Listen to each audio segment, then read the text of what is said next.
আমি নর্মালি হচ্ছে বাংলা মুভি দেখি না, এটা দেখেছি কারণ আমাদের সবার টিম এটা তৈরি করেছে অ্যান্ড অলসো আমার ড্যাড প্রডিউসার, সো অনেক ভালো লেগেছে। It's my first time watching Bangla movie on theatre, so I hope everyone will enjoy it and I want everybody from all culture to enjoy this as I enjoyed it myself. আমি একবারও উঠি নাই ওখান থেকে, আমি পুরোটা সময় তাকাই ছিলাম। খুবই সুন্দর হয়েছে সিনেমাটা দেখে আমি আসলে কেঁদেওছি।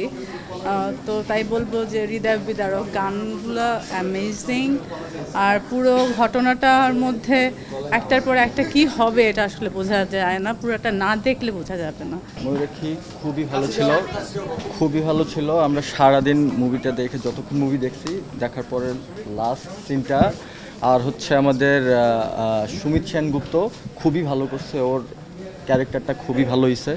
সো সবাই আসবেন, ময়ূরাক্ষী ফিল্ম দেখে যাবেন, হলে আসবেন। হ্যাঁ, সুন্দর ছিল, অনেক ভালো লাগছে। লাস্ট ফিনিশিংটা হার্ট টাচিং ছিল, এক কথায় ভালো লাগে। পানি এসে গেছে আর কি। লাস্ট সিনটা খুবই ভালো ছিল আর কাহিনীটা অনেক ভালো ছিল আর কি।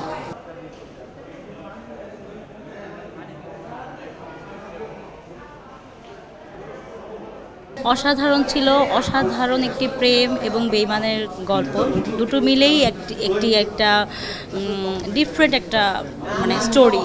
ময়ূরাক্ষী আসলে অল ওভার ভালো লেগেছে, খুব সুন্দর। আর শেষে একটা চমক ছিল যেটা আসলে পুরো সিনেমা না দেখলে বোঝা যাবে না, শেষের চমকটা সবচেয়ে বেশি ভালো লাগছে। হ্যাঁ, অবশ্যই অবশ্যই অবশ্যই অবশ্যই আসতে বলছি, খুব ভালো লাগবে আশা করি সকলে। খুব সুন্দর লাগছে।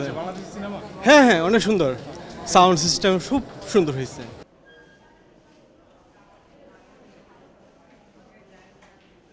অনেক ভালো লাগছে, অনেক এনজয় করছি, দুইটা ফ্রেন্ড নিয়ে আসছি, কালকে ইনশাল্লাহ আবার দেখবো। ময়ূরাক্ষী আসলে গল্পটা ছিল যে একটা বেইমান পাখির গল্প নিয়ে নির্মাতা বলছিলেন, সেই বেইমানের জায়গা থেকে আসলে ভালোবাসার জায়গাটা কতটুকু পেয়েছেন ময়ূরাক্ষীতে? 80%। তো যদি বলি যে ববি তো অভিনেত্রী হিসাবে তার এই কাজটি করছেন, তিনিও বলছিলেন যে কাজটি নিয়ে তিনি বেশ আশাবাদী। তো ববির অভিনয় কেমন লেগেছে?